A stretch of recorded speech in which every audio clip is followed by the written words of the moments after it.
드디어 우리가 요한계시록 오늘 43번째 마치게 되었습니다. 그동안 여러분들 따라오시면서 좀 어땠는지 모르겠네요.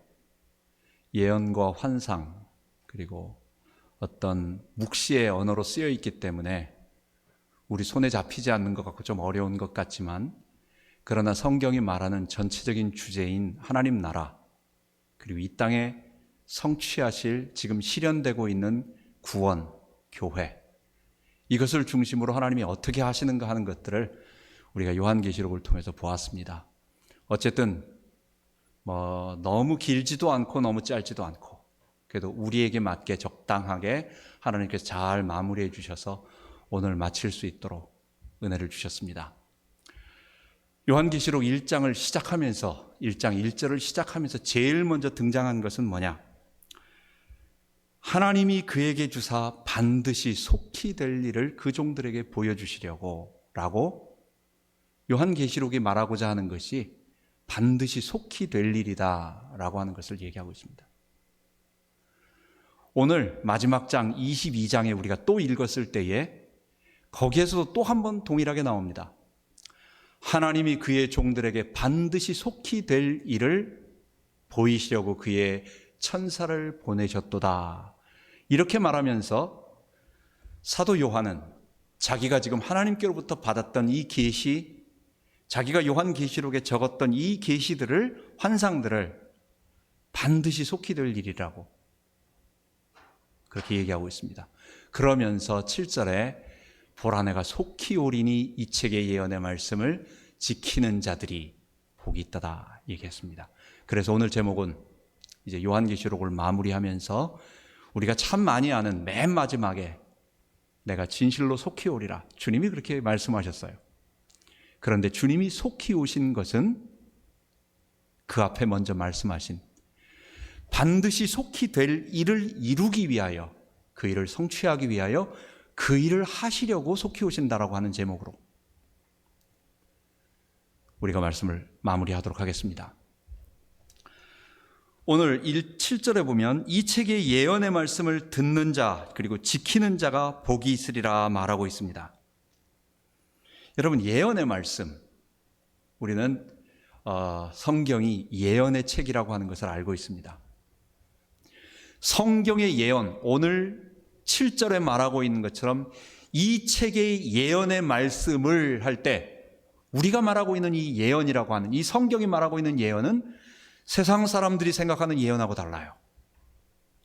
세상 사람들은 너 앞으로 며칠 후에 어떤 일이 있을 거야 라는 점쟁이 무당 쪽집게 그런 미래 예언이지만, 성경에 나오는 모든 예언들은 개인의 길흉화복을 말하는 것이 아니라 하나님께서 하시고자 하시는 일, 그거는 에덴 동산을 잃어버린 인간, 사람들, 이 세상 사람들에게 다시 하나님께서 이 에덴 동산을 회복해서 하나님 나라 백성으로 구원받을 수 있는 길을 보이기 위한 하나님의 구원 역사, 이게 바로 우리는 통틀어서 지금까지 늘 해오던 하나님 나라 구원 계시라고 말하는 것입니다.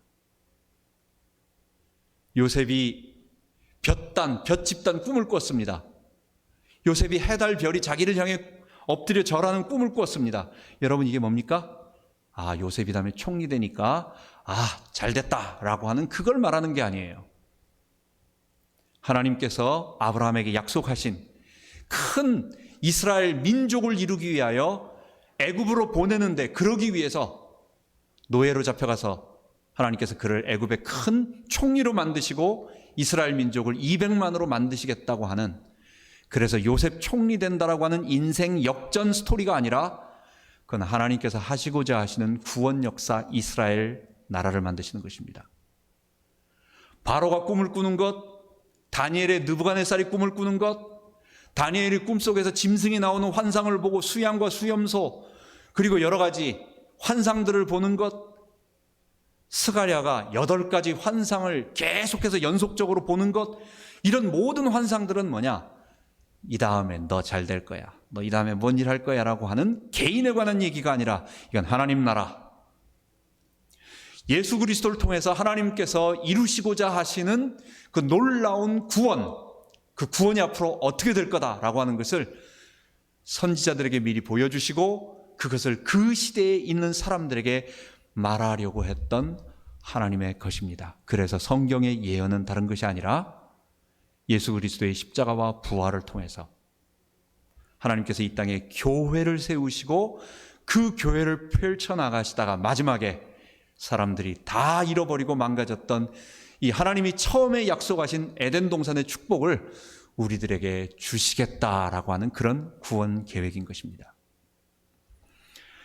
오늘 우리가 지금까지 43번에 걸쳐서 쫙 봤던 요한계시록의 그럼 예언의 말씀들을 한번 우리 정리 한번 해보도록 하겠습니다. 요한계시록의 말씀은 우리가 많은 일들이 있지만 그냥 크게 세 개만 생각하면 돼요. 첫 번째, 왜냐? 오늘 읽은 본문 중에서 이 책에 기록된 예언의 말씀 했으니까 그게 뭐예요? 그게 반드시 속히 될 일이지만 그게 요한계시록에 기록된 말이기 때문에 우리가 그렇습니다. 요한계시록에 기록됐던 그 하나님께서 반드시 속히 이룰 일이란 뭐냐라고 했을 때 세 가지만 보자는 거예요. 요한계시록을 처음 펼치자마자 요한계시록은 누구에게 주는 겁니까? 이거는 교회들에게 주는 겁니다. 요한계시록에 나오는 수많은 예언과 환상과 놀라운 일들은 세상 사람들에게 앞으로 세상이 이렇게 멸망할 거다, 앞으로 이런 일이 있을 거다, 앞으로 지구 종말은 이럴 것이고 앞으로 이런 일이 있을 거다라고 하는 재미있는 좀 신비한, 좀 사람들이 궁금하게 생각하는 그런 것을 말해주기 위해서 쓴 것이 아니라 교회, 주님께서 언제나 관심을 갖고 있는 교회, 주님께서 수천 년 동안 이것을 이루기 위하여 아브라함 때부터 다윗 때부터 그리고 모세를 통해서 그리고 여러 왕들을 통해서 선지자들을 통해서 맨 마지막에 예수 그리스도를 이 땅에 보내시고 세우신 그 교회를 통해서 하나님이 앞으로 이런 일을 이루시겠다라고 하는, 그래서 교회, 소아시아 7교회는 단순한 그 지역에 있는 교회가 아니라 오늘 우리 시대에 있는 모든 전 세계에 흩어져 있는 교회, 여러분 우리들에게 주시는 말입니다. 이 아름다운 교회를 향한, 우리를 향한 주님의 사랑의 편지요, 위로의 편지요, 권면의 편지요, 힘내라고 우리에게 북돋아주고 우리의 미래 조금 힘들지만 앞으로 미래에 우리의 앞으로 되어질 일이 이거라고 말씀하시는 주님의 놀라운 사랑이 담겨져 있는 것이 요한계시록이에요. 그게 반드시 속히 될 일이라는 거. 물론 교회는 교회 공동체도 얘기하지만 내부적으로 본다면 우리 성도 자신을 말하는 것입니다. 구원받은 나를 향하여 하나님께서 하시고자 하시는 이런 일을 이루실 것이다라고 하는 것을 말하는 것이라는 것입니다. 두 번째로 요한계시록의 핵심은 교회는 지금 이 땅에서 결국은 힘듭니다.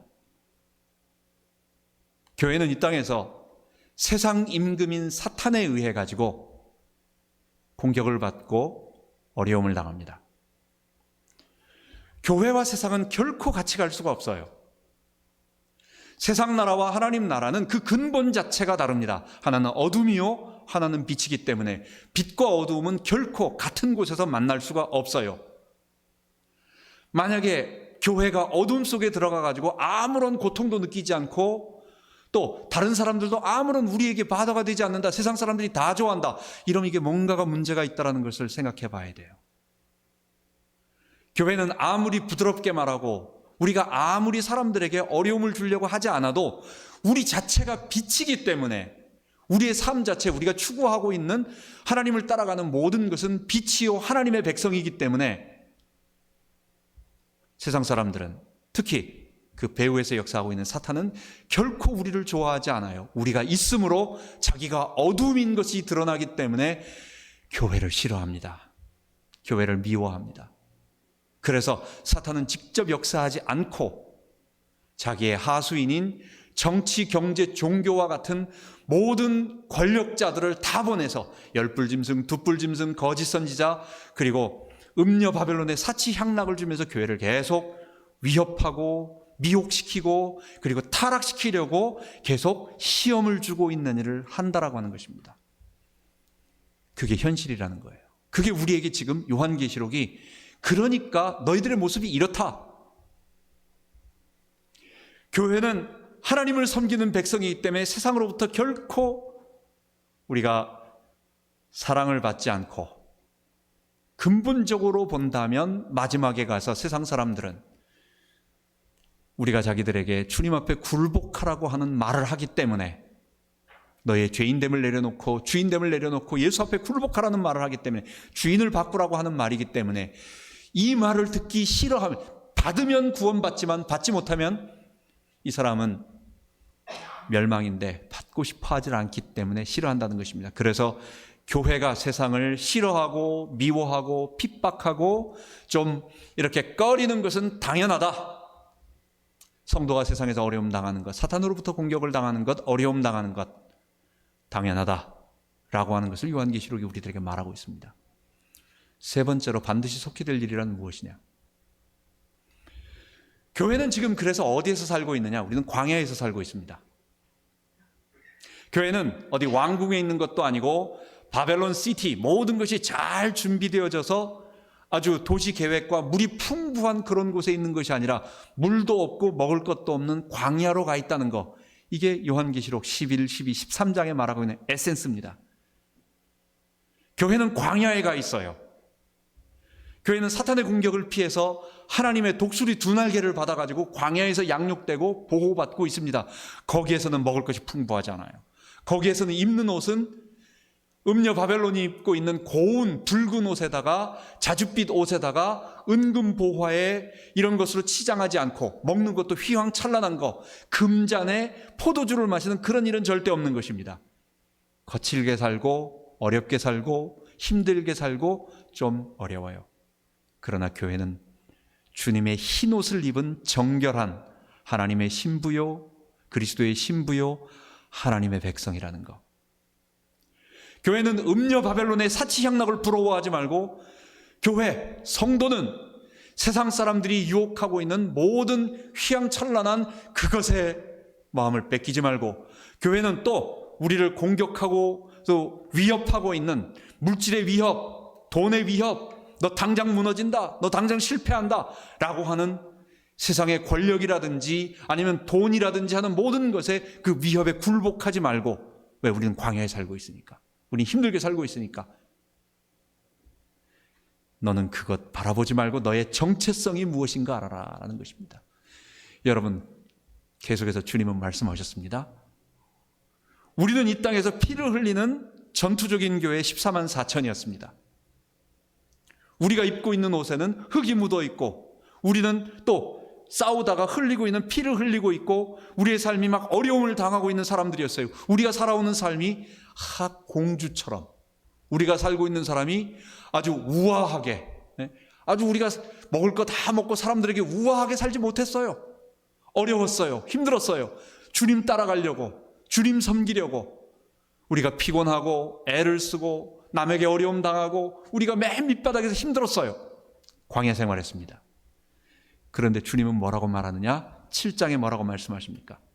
인맞은 자 14만 4천, 그 어려움 당하고 있는 전투적인 교회가 바로 하늘에서 하나님 보좌 앞에서 종려나무 가지를 들고 흰 옷 입고 있는 그 놀라운 아무라도 셀 수 없는 큰 무리와 같은 존재들이라는 것. 너는 비록 이 땅에서 어려움 당하지만 그러나 너의 실제 모습은 하나님 보좌 앞에 있는 놀라운 영광스러운 천상교회라고 하는 것. 여러분, 그게 우리에게 말하고 있는 요한계시록이에요. 교회는 우리가 받아야 할 영광스러운 그 하나님 보좌의 그 영광스러운 축복을 절대로 잊어버려서는 안 된다라고 하는 것입니다. 오늘 우리를 보고 속지 말라는 거예요. 광야에 있는 우리를 보고 속지 말라고 하는 거예요.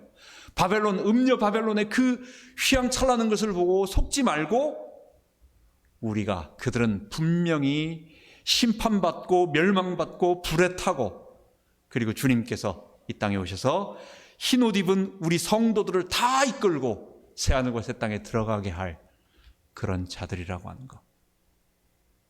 요한계시록이 말하고자 하는 큰 거리, 나머지 7 재앙들, 그 사실 우리하고 해당되지 않는 것들이에요. 사실은 그것 때문에 우리가 간접적으로 조금 힘든 것은 있겠지만, 궁극적으로 그것은 죄와 사망과 사탄에 잡혀서 고통받고 있는 우리들, 그는 광야에서 고통을 당하고 바벨론의 핍박을 당하고 열불짐승과 둣불짐승의 어려움을 당하고 있는 우리를 구출하기 위하여 그들을 공격하고 있는 하나님의 심판인 것입니다. 그래서 이 세 가지만 기억하고 교회, 영광스러운 우리의 모습을 우리가 기억하며 오늘을 승리하자라고 하는 것입니다. 그래서 우리는 이 예언의 말씀을 오늘 7절에 말하는 것처럼 더하지도 말고 빼지도 말라는 것입니다. 우리는 성경을 읽으면서 더하고 싶고, 내가 좋아하는 것은 그것만 읽고 싶고, 내가 읽기 싫고 조금 거친 것은 잘 안 읽으려고 해요. 빼지 않았는데 안 읽고 잘 강조를 안 하게 돼요. 여러분, 그것은 안 되는 것입니다. 하나님께서 더하거나 빼거나 하지 말라고 하는 것은 주님이 말씀하신 이 구원의 길이 전체를 다 말하는 것입니다. 어디서? 에덴에서부터 새 예루살렘까지. 하나님의 창조 계획부터 인간의 타락과 그 타락을 구원하시기 위한 하나님의 방법인 십자가와 부활, 그리고 성령 강림, 그리고 교회의 탄생, 그리고 나서 그 교회가 이 땅을 살아가면서 우리가 순결한 주의 백성으로, 그리고 이 땅에 싸워가는 흰옷 입은 주의 백마 타신 자를 따라가는 거룩한 세마포 군대로서 싸워가는 그것과 함께 마지막 영광스러운 승리의 길을 걸어간다는 이 모든 것 전체가 한 덩어리예요. 이게 주님이 우리에게 주시고자 하는 한 덩어리예요. 한 덩어리. 이것을 빼서도 안 되고 더해서도 안 됩니다. 내 생각을 집어넣어서도 안 되고, 또 내가 그것을 덜 약화시켜서 다른 것만 강조해도 안 돼요.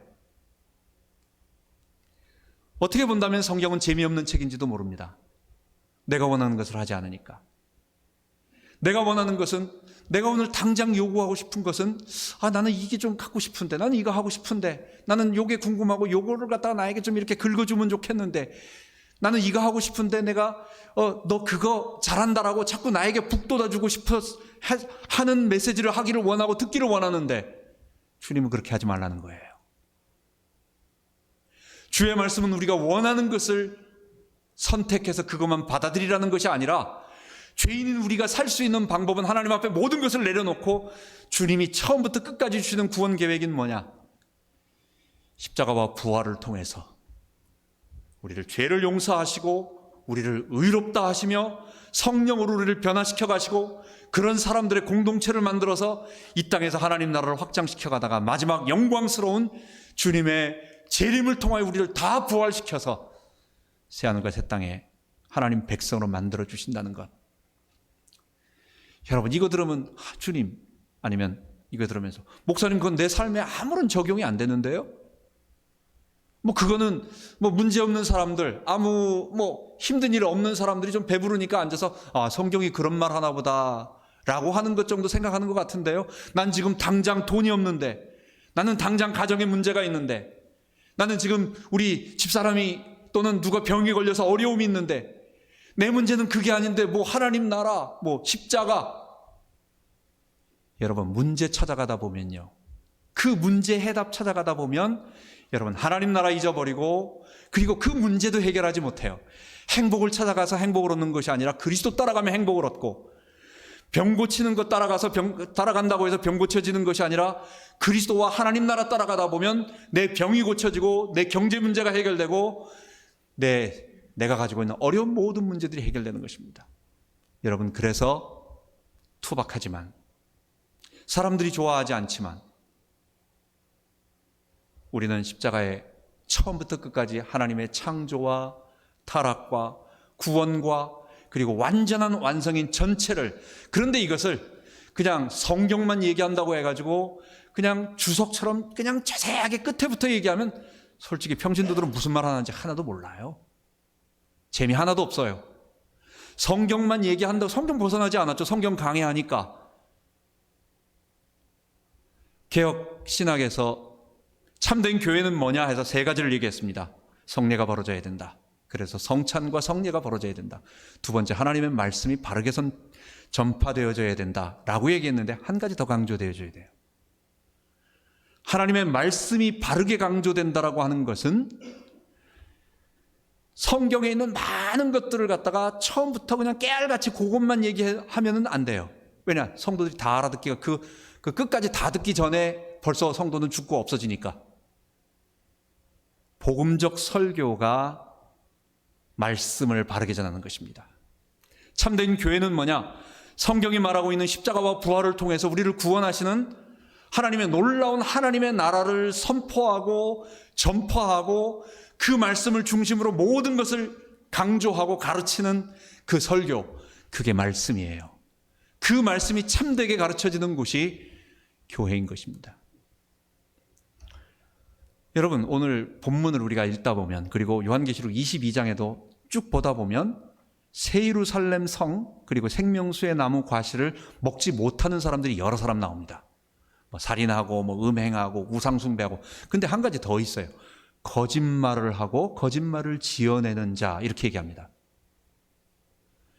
여러분, 거짓말이 얼마나 대단하길래, 사실 우리 세상 속에서 거짓말이라고 하는 것이, 주님께서 성경에 아예 구원을 주지 못한다라고 말할 정도로 그렇게 무서운 말인가? 오늘 우리 입장에서 본다면 우리는 알게 모르게 이렇게 거짓말을 이렇게 의도하진 않았지만 그렇게 우리가 하는 말 속에 사실이 아닌 말들이 많이 포함되잖아요. 아니, 그게 무슨 아이를 납치해가지고 팔아먹는 거, 여자에게 무슨 이런 음료수 같은 걸 타가지고 그를 인신매매에 납치하는 거, 멀쩡한 사람을 마약을 줘가지고 중독시켜가지고 완전히 없애는 거, 이런 것보다도 더 악랄하고 악하고 나쁜 일인가? 이게 거짓말하는 게 그렇게 정말 심한 일인가? 왜 성경은 새하늘과 새 땅, 새 예루살렘, 이 구원을 말하는 겁니다. 구원받을 수 없는 사람, 거짓말하는 자다, 이렇게 얘기합니다. 여러분, 거짓말은요, 창세기 3장에 사탄에게서부터 시작됐습니다. 거짓말은 그 사람의 인격 자체가, 이거는 우리가 실수로 또는 우리가 몰라서 우리의 지식의 한계 때문에 또는 내 표현력의 잘못으로 아니면 내가 잘못 알아서 이렇게 해서 우리가 실수로 하는 거짓말, 그걸 얘기하는 게 아니에요. 근본적으로 삐뚤어지게 다른 사람을 속이고 하고 있는 이런 거짓말들, 근본적인 거짓말들을 얘기하는 것입니다. 그런 거짓말은요, 사탄이 하는 얘기입니다. 최초의 거짓말, 하나님이 정말로 이 선악을 알게 하는 나무의 열매를 먹지 말라고 하셨냐? 그럼 분명히 먹지 말라고 하신 거예요. 근데 그걸 거짓말이라고, 하나님이 거짓말이라고 느낄 정도로. 근데 사탄은 자기는 거짓말 안 했어요. 이렇게 그 사람에게 의심을 넣어주고 이렇게 했지만, 그래서 그게 거짓말이에요. 이 사람으로 하여금 나는 그렇게 말했는데 듣는 사람은 그렇지? 그런 말 안 하셨지? 이거 먹으면 그런 거 아닌 것 같은데 라고 느낄 정도로 거짓말. 예수님은 요한복음 8장 44절에 너희 아비 마귀, 너희는 너희 아비 마귀에게 났으니 그는 날 때부터 거짓말장이라고 말하는 것입니다. 거짓말은 사탄이 준 거예요. 거짓말 중에 가장 무서운 거짓말이 있습니다. 그게 하나님의 교리, 하나님께서 우리에게 주신 이 생명의 말씀, 십자가와 부활, 성령 강림을 통해서 교회가 형성되어지고 성도들이 거룩한 백성으로 되어져서 여기서 좀 어렵고 힘들고 좀 이렇게 하지만 그러나 결국 궁극적으로 교회는 성공한다, 승리한다라고 하는 이 말을 살짝 바꿔가지고 다른 쪽으로 가도록 만드는 거. 아예 예수는 하나님의 아들 아니다. 이건 아주 아주 수준 낮은 이단이에요. 그건 너무도 명백한 잘못된 말이기 때문에 사람들 그 말 딱 들으면 이거는 틀린 거다라고 해서 안 간단 말이에요. 그럼 어떤 거짓말 할까요? 예수님 하나님 아들이다, 예수님 부활하셨다, 예수님 믿으면 구원받는다 라는 것은 똑같이 말하지만 그 내용을 살짝 바꾸고 두 번째는 다른 것을 강조합니다. 그런데 이 땅에서 우리가 축복받아야 돼. 예수 믿으면 하나님 우리에게 축복 주셔. 그래서 보혈 찬송 많이 부르고 십자가 얘기 많이 하지만 궁극적으로 그것은 뭘 하기 위해서? 내가 어떤 것을 복받기 위해서, 내가 축복받기 위해서, 은사받기 위해서, 여러 가지 그런 것들을 위해서 받는 것으로. 그러니까 분명히 예수 얘기 많이 한단 말이에요. 십자가 얘기 많이 한단 말이에요. 근데 지나고 보면 남는 것은 뭐냐? 그래서 기도하면 내가 성공하고 물질을 축복받고 귀신 쫓아내고 병 고치고. 근데 그게 뭐예요? 다 나 잘 되는 거예요. 결국 내 문제 해결하는 거예요. 이건요, 내가 칭의와 성화를 통해서 구원받는다는 복음이 아닌 것입니다. 이게 수준 높은 이단입니다. 거짓말 중에 진짜 거짓말, 그게 바로 점점 사람들을 십자가로부터 멀어지게 하는 모든 교리들, 이게 거짓말이라는 거. 그래서 이게 뱀의 혀가 갈라져 나오는 것입니다. 요즘 신천지 이단들은 아예 거짓말 전도예요. 그게 모략 전도라는 말. 이사야서 11장에 성령이 오시는데 하나님의 신 곧 지혜와 총명의 신, 모략과 재능의 신, 지식과 여호와를 아는 신이 사람에게 임하고, 근데 그게 그리스도셨어요. 그래서 그가 이제 하나님의 나라를 이루는 메시아로 등극합니다. 근데 성령이 모략과 재능의 신, 모략은 좋은 말이다. 모략이 뭡니까? 거짓말해서 뭔가 나쁜 짓 하는 걸 모략이잖아요. 완전 이건 그 원어적인 영어 아니면 이런 뜻도 아니야. 잘못된 거야. 근데 그 단어만 싹 뽑아가지고, 그래서 우리가 신천지 교리를 가르치기 위해서 거짓말로 사람을 속이는 것은 성경에 기록된 거다. 그게 모략 전도라는 겁니다. 너무너무 웃긴 거죠. 거기서 말한 모략은 그런 모략이 아닌데. 그건 뱀입니다. 뱀. 그들이 말하는 말은 뱀의 혀예요. 혀. 그래서 거짓말은 사탄이 준 것이고 너희 아비에게서 나왔다라는 것. 이 예언의 말씀을 더하지도 말고 덜하지도 말고 처음부터 끝까지 하나님 나라 구원을 얘기하고, 근데 뭘 중심으로? 십자가와 부활, 성령 강림, 교회를 중심으로 이루라는 것. 그게 첫 번째 7절에 나오고 있는 이 예언의 말씀을 지키는 자가 복이 있다라는 말입니다. 우리가 요한계시록을 마무리하면서 이것을 잊지 말아야 되겠습니다. 두 번째입니다. 12절에 보면 이제 보라 내가 진실로 속히 오리라는 말을 세 번에 걸쳐서 내가 속히 오리라, 속히 오리라, 속히 오리라는 말하고 있어요.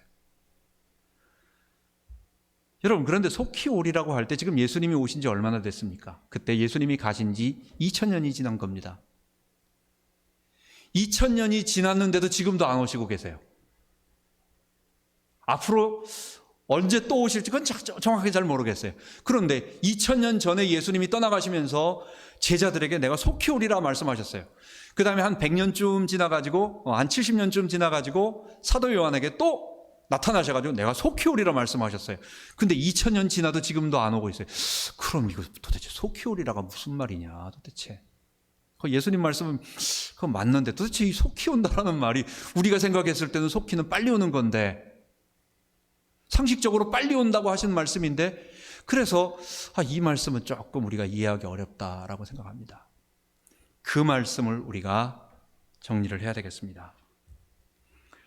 첫 번째, 예수님이 속히 오리라고 하신 말씀을 쭉 볼 때 예수님은 감람산에서 예루살렘 성전이 무너지는 것을 예언하시면서 말씀하십니다. 이러이러한 징조가 있다. 이러이러한 징조가 있다. 그때 하늘에서 별이 흔들리고, 그리고 군대가 거룩한 성전을 둘러싸고 거룩한 곳에 가증한 것이 서고, 이 로마의 군대가 하나님의 성전을 파괴하는 것을 얘기해요. 어쨌든 그 모든 것을 보면서 예수님께서 그러면서 그때 사람들이 인자가 구름 타고 오는 것을 보리라 말씀하셨어요. 그러면서 거기에다가 예수님 한 가지 더 말씀을 하십니다. 이 세대가 끝나기 전에, 그 언제예요? 예수님이 지금 AD 한 30년쯤에 제자들에게 하시는 말씀이에요. 너희들이 있는 세대, 우리 한 세대는 몇 세대입니까? 보통 한 30년 정도 생각하잖아요. 한 세대를 100년, 200년, 1000년, 만년 이르지 않잖아요. 한 세대는 한 사람이 아이를 낳아가지고 그가 또 자라나서 하나온 세대를 만드는 이런 사이클, 서클 오브 라이프, 그런 것을 보통 얘기할 때 보통 30년 정도를 얘기합니다. 성경도 마찬가지예요. 거기에 있는 사람들, 예수님의 그 말씀을 들은 이 사람들이 너희가 세대가 다 가기 전에 이 일이 이루어진다라는 거예요. 그 일이 뭡니까? 예수님이 구름 타고 하늘에서 내려오는 것을 너희가 본다라는 거예요. 좀 이상하다. 예수님 재림 그런 식으로 안 했는데. 두 번째, 예수님이 겟세마네에서 기도하시다가 잡혀가지고 대제사장 가야바의 법정에 섭니다. 사내들은 공회가 열렸어요. 여러 가지로 책을 잡으려다 못 잡았습니다. 그리고 나서 대제사장이 물어봅니다. 마지막으로 물어봅니다. 내가 그리스도냐? 예수님이 말합니다. 딴소리는 다 헛된 소리니까 대답도 안 하시다가 내가 바로 그니라 라고 얘기하면서 인자는 다니엘서 7장에 말하고 있는 그 인자 메시아, 유태인들은 다 알아요. 인자라는 말은 아무나 쓰는 말이 아닙니다. 다니엘서 7장에 예언된 영광의 왕으로, 하나님 나라의 왕으로 오시는 메시아를 얘기하는 거예요. 그 인자, 내가 전능자의 우편에 앉는 것과 그리고 구름 타고 오는 것을 너희가 보리라 그랬어요. 거기서 말하는 너희는 누굽니까? 대제사장들이에요. 자, 정리해 본다면 예수님이 구름 타고 오신다라는 말을 계속 하시는데 그 말 속에는 육체적인 재림, 우리가 생각하는 육체적인 재림뿐만 아니라 다른 말도 하신다는 거예요. 그 대제사장이 보는 것, 그리고 제자들이 보는 것은 뭐냐? 영으로 오시는 예수님을 본다라는 것입니다. 그래서 파루시아, 주님이 다시 오시겠다고 하신 말씀은 두 가지, 이중으로 오신다라는 것입니다. 마지막 날에는 영광스러운 부활하신 모습으로 구름 타고 육체로 강림하시지만, 이걸 우리는 통상적으로 재림이라고 말해요. 우리가 알고 있는, 보통 쓰고 있는 재림이 그 단어예요. 그러나 주님이 다시 온다고 제자들과 사람들에게 말했던 모든 것들은 뭐냐? 내가 육체로 오기 이전에 먼저 오는데, 그게 바로 성령으로 온다는 것입니다. 성령은 예수의 영, 하나님의 영, 그리스도의 영이십니다. 하늘 보좌에 앉으신 그리스도의 영이시기 때문에 성령이 오신 것은 그리스도께서 직접 오신 것과 다를 바 없어요. 그래서 성령을 모신 제자들은 예수님이 하신 말씀 그대로 하늘에서 예수님이 구름 타고 오셨구나, 그분이 하늘 보좌 우편에 앉으셨구나라고 하는 것을 조금도 의심치 않았어요. 그래서 그들은 예수님이 정말 그 말씀하신 그대로 오셨구나, 이 사실을 나가서 증거하기 시작한 것입니다. 예수님의 다시 오심은 그래서 성령으로 먼저 오신다는 것, 성령 강림과 육체 강림, 이 두 가지가 있다라고 하는 것을 보아야 되겠습니다. 그래서 속히 오리라고 하는 말씀을 우리가 이제는 말씀 들어보겠습니다. 제가 오늘 말씀의 제목을 내가 속히 오리라, 근데 그게 왜 속히 오리라 하셨어요? 반드시 속히 될 일을 하기 위하여라고 했습니다. 사람들은 생각할 때 요한계시록 1장에 하나님이 반드시 속히 될 일을 사람들에게 보여주셨다, 그 다음에 예수님이 속히 오리라 하셨다. 그러니까 반드시 속히 될 일은 예수님이 육체를 입고 재림하시는 그 일이 속히 될 일이다, 이렇게 등식적으로 생각이 돼요. 그래서 속히 될 일을 보여주신다고 했고 예수님이 속히 오신다고 했으니까 그럼 예수님 재림이 지금 육체로 재림하시는 것이 빨리 와야 되는데 왜 안 오시지? 이렇게 생각하지만 그게 아니라는 거. 예수님이 속히 오리라고 하신 말씀은 성경의 구약부터 신약의 요한계시록에 말하고 있는, 아까 우리 전체에 다 말하고 있는, 주님께서 십자가와 부활을 통해서 교회를 이루시고 성령 강림을 통해서 이 땅을 하나님 나라로 만들어 가시는 그 일이 최종 완성되면 맨 마지막에 육체로 입고 이 땅에 오신다는 거예요. 주님은 그 일을 하기 위하여 속히 오신다는 거. 속히 오시는 것은 먼저 성령으로 오셨고 그 일을 지금 해나가시고 마지막 때가 되면 정말 오신다는 거. 이게 오늘 제목 속에 담겨 있는 것이고, 이것을 마지막으로 한 번만 더 정리해 보도록 하겠습니다. 여러분, 속히 오리라고 하는 말씀은 반드시 속히 될 일을 이루시기 위함입니다. 그래서 주님은 그냥 속히 오기 위해서 빨리 세상 다 그냥 없애버리고 말 안 듣는 것들 다 심판해버리고 그게 아니라 이 땅에 하나님 백성들을 구원하기 위하여, 그렇죠? 저 하늘나라에 들어갈 하나님의 거룩한 백성들을 구원하기 위하여 주님은 그 일들을 위하여 1세기 제자들에게 속히 오신다고 말씀하셨고 지금 계속 그 일을 이루고 계세요. 무엇으로? 성령으로 우리와 함께. 주님이 속히 오셨구나, 정말. 여러분, 다니엘에게는 다니엘서 2장 느부갓네살 꿈을 꾸고 나서 느부갓네살에게 다니엘이 말합니다. 하나님께서 당신에게 후일에 될 일을 말씀하여 주셨습니다. 그게 비밀이고 경륜이고 그게 속히 될 일이에요. 예수님보다도 600년 전 다니엘에게는 느부갓네살에게 말씀하신 그게 뭐냐? 후일에 될 일이라고 말해줬어요. 그런데 사도 요한에게는, AD 1세기에 살고 있는 사도 요한에게는 하나님께서 반드시 속히 될 일을 보여주신다고 말했어요. 왜 반드시 속히 될 일일까요? 마지막 후일에 될 일이 뭡니까? 느부갓네살에게 주신 말씀이 뭡니까? 그리스도가 이 땅에 오셔서 70일에 말씀드렸습니다. 69일에까지 성전이 세워지고, 그리고 하나님께서 하나님 나라를 십자가와 부활을 통해서 메시아가 오신다. 십자가와 부활을 통해서 하나님의 메시아가 이루어진다. 그 다음에 반일회였습니다. 그동안 성전, 하나님이 세우신 성전을 파괴한다, 없앤다. 그럼 얼마나 남은 거예요? 0.5일에만 남은 겁니다. 마지막 반일에만 남은 겁니다. 그게 몇입니까? 퍼센트로? 0.7이에요. 99.3%가 예수님 오심으로 이루어졌고 성전 파괴로 이루어졌고 이제 남은 것은 0.7%만 남았다. 그럼 이건 다 된 거예요. 그래서 예수님이 앞으로 600년 후에 와야 할 다니엘 입장에서 본다면 아직은 후일에 될 일이지만 예수님이 오셔서 다 이루어지고 99.3%가 이루어지고 마지막 0.7%를 통해 가지고 하나님이 성령으로 사람들을 구원해 나가시는 일만 남은 사도 요한 입장에서 보면 다 이루어진 거예요, 이거는. 그리고 주님은 이제 곧 오신단 말이에요. 그 곧 오시는 어떻게 본다면 우리도 우리 세대 안에 주님을 보기를 원하고 또 우리가 주님께로 가니까 우리가 10년, 20년, 30년 안에 주님 뵙니다. 우리가 먼저 가나 나중에 가나 우리가 살아서 주님이 재림하시는 것을 보나 아니면 우리가 죽어서 주님을 배웠고 그리고 주님이 재림할 때 우리도 똑같이 재림하나 상급, 영광 모든 것 차이 없어요. 똑같아요. 그래서 우리가 주님께로 가든지 주님께로 우리가 오시든지 상관없어요. 이 반드시 속히 될 일, 그 일을 주님이 이루신다라고 하는 것. 두 번째, 속히 오리라고 하는 것은 시간적인 의미가 분명히 있습니다. soon, quickly라고 하는 빠르게 온다라는 얘기입니다. 그런데 예수님이 말씀하실 때 주님은 내가 곧 온다 제자들에게 말하면서 시간 얘기는 절대 안 하는 것입니다. 그러면 언제 올 겁니까? 빨리 온다고 하니까 내가 곧 온다고 얘기하는데 제자들이 우리라면 안 물어보겠어요? 당연히. 그럼 언제 오십니까? 당연히 그게 물어보는 거죠. 근데 예수님은 절대로 때와 기한을 정하지 말라고 말해요. 오히려 자꾸 물어보니까 우리 같아도 물어봅니다. 그게 제일 중요하니까. 근데 예수님은 아예 2번 물어보지 말라고 때와 기한은 아버지께 속했으니까 아들도 모른다라고 나한테 묻지 말라고 선을 그어버리셨습니다. 2번 다시 묻지 못하도록.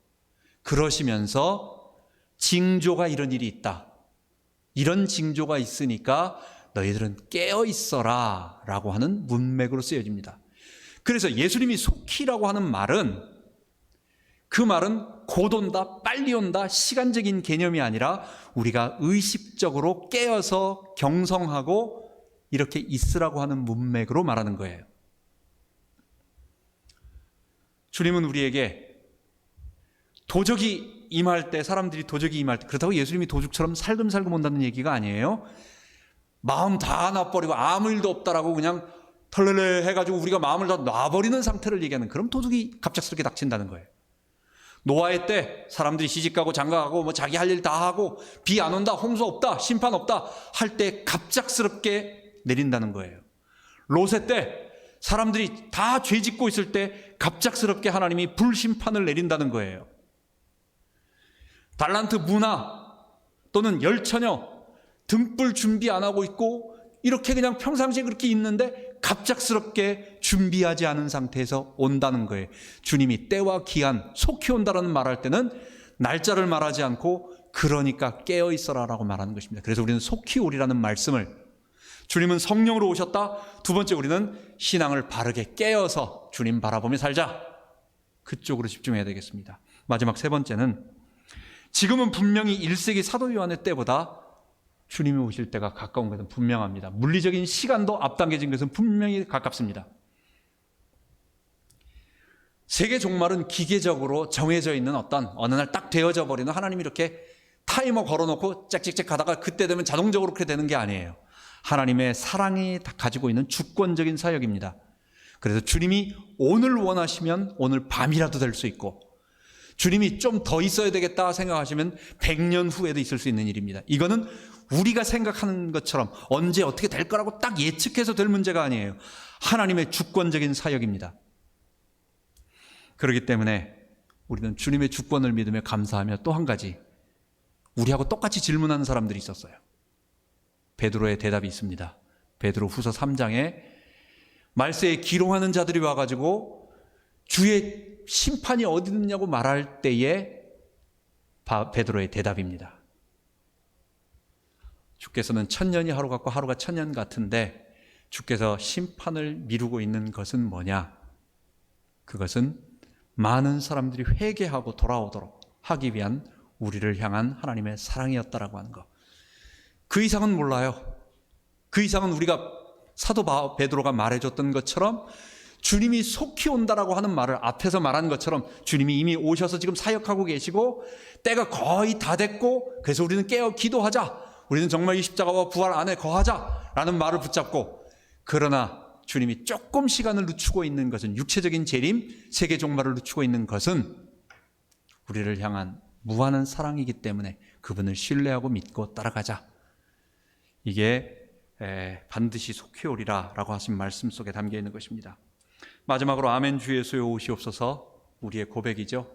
주님에 대한 것이 준비되어져 있는 사람이라면 언제든지 주님이 오시라고 고백할 수 있어요. 사람들이 나는 주를 위하여 목숨 바치겠습니다라고 기도 많이 합니다.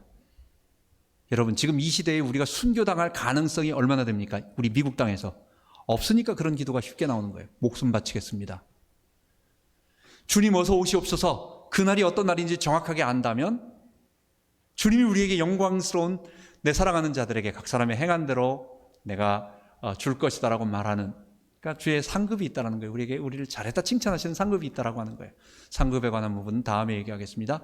그것을 안다면 주님, 정말 깨어있는 자들만 주님 어서 오세요 라고 고백할 수 있는 것입니다. 여러분과 제가, 우리가 다 정말 주님 오시는 것을 기뻐하며 무서워하지 아니하며 은혜 가운데서 십자가와 부활 가운데 계속 거하면 되는 거예요. 우리가 교회 안에 거하면서 이 교회 안에서 주의 말씀을 따라 듣고 나아가는 우리에게 하나님께서 말씀하실 때에 당장 오라고 말씀하는 것입니다. 대답할 수 있는 것입니다. 마지막으로 요한계시록을 마치며 우리의 소망은 새하늘과 새 땅입니다. 궁극적으로 여러분, 이 세상은 불탈 것입니다. 너무 그래서 이상하다. 불탈 거니까 세상에 할 것 없다. 세상에 뭔 소망을 두느냐. 우리가 결국 아름다운 교회 건물 짓는 것. 여러분, 이 세상 주님이 오실 때 새하늘과 새 땅 되면 최신식으로 지은 교회는 남겨둘까요? 카바레나 나이트클럽이나 안 좋은 이런 도박하는데 이런 거는 다 하나님께서 없애버리고 그래도 주님 섬길 교회라고 해서 남겨두실까요? 그렇잖아요. 모든 것은 완전하게 새롭게 이 세상을 첫 창조로 만들기 위해서, 그 말을 다 새 것으로 만들기 위해서 이 세상은 모든 것이 불탈 것입니다. 따지고 보면 결국은 우리가 이 땅에서 수고하는, 애쓰는 것, 주를 위해서 남기는 어떤 것들, 건물 남기고 애쓰는 어떤 것들 다 불탈 것입니다. 진짜 주를 위해 일하는 것은 뭐냐? 생명 살리는 일, 하나님의 백성 만드는 일, 그리고 내가 주를 위해서 사는 일만 남아요. 그게 새하늘과 새 땅을 바라보는 것입니다. 그러나 세상은 다 없어질 거니까 버려라. 주님은 그렇게까지는 말씀하지 않으세요. 우리가 이 땅에서 하나님 나라 백성들을 구원하기 위해 최선을 다해서 필요하다면 건물도 지어야죠. 그게 도움이 된다면 해야 되죠. 그냥 그게 목적이 돼가지고 한국 사람들은 돈으로 그런 일 하는 거 쉽다고요. 그리고 보면은 좀 그럴듯하거든요. 남는 거거든요. 그게 있어 보이거든요. 뭔가 내 눈앞에 보고 사람들이 보고 또 감탄도 하고, 그것보다 생명 살리고 이 하나님의 말씀을 지키고 또 이 말씀이 온 세상으로 퍼져나가도록 내가 조금이라도 도움이 되도록 하는 일, 그게 더 큰 일인 것입니다. 그것만 남는 것입니다. 여러분, 그 일을 위해서 우리가 애를 쓰고 수고하고, 교회의 축복, 영광, 우리가 주님 오실 때 부활의 모습을 다 입게 될 그런 거룩한 사람인 줄 알고, 우리의 삶을 뒤져보면 어려운 일, 아픈 일 없는 사람 없습니다. 근심되는 중한 짐을 안이 진 자 누군가, 시험 걱정 모든 괴로움 없는 사람 누군가. 그거 지은 사람이 다 실패해가지고 했던 사람이 아니에요. 믿음 충만하고 주님 섬기고 있었던 믿음의 사람이었어요. 근데 그의 삶에 그런 일이 있었어요. 그러니까 그 속에 있는 그 정말 자기의 삶에서 나온 것이 나오니까 그것을 듣고 이 100년, 200년 지난 우리가 불러도 그게 우리의 얘기니까 구구절절 나온다고. 교회 안에서 잘 됐다고, 성공했다고 하는 사람 내가 보면 다 가짜예요.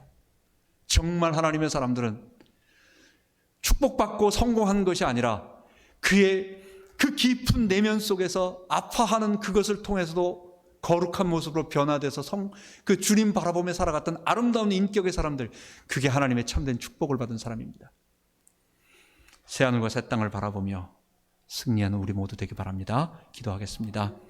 하나님 아버지, 오늘 요한계시록 우리가 전체 43번으로 마치면서 주님이 우리들에게 하신 말씀 확인했습니다. 교회, 별 볼 일 없어 보이고 겨우겨우 모이고 사람들 속에 아무것도 없는 것처럼 보이는 이 약한 교회가 하나님, 주님의 모든 관심이요, 그리고 이 교회가 하나님 나라를 이 땅에서 실현하고 미리 맛보게 하는 하나님의 대사관이요, 이 교회를 통해서 천국문이 열리는, 구원받는 일이 열리는 천국 열쇠를 소유한 것임을 알고, 하나님 우리의 정체성, 영광스러운 우리의 실제 모습을 알고 속지 않게 하여 주옵소서. 성도 자신도 하나님 불신자들보다 음녀 바벨론의 그 휘황찬란한 것에 비해서 아무것도 없고 광야에서 힘들게 살고 어려움과 문제가 많지만 그게 우리의 실제 모습이 아니라 그들은 다 불탈 것이고 이제 주님 오신다는 것, 우리의 영광스러운 모습이 있다라고 하는 것을 잊지 말고 우리가 계속해서 이 하나님 나라 구원, 교회를 바라보며 승리하게 하여 주옵소서. 우리를 통하여 많은 사람들을 살리게 하여 주옵소서. 우리 주 예수 그리스도 이름으로 기도하옵나이다. 아멘.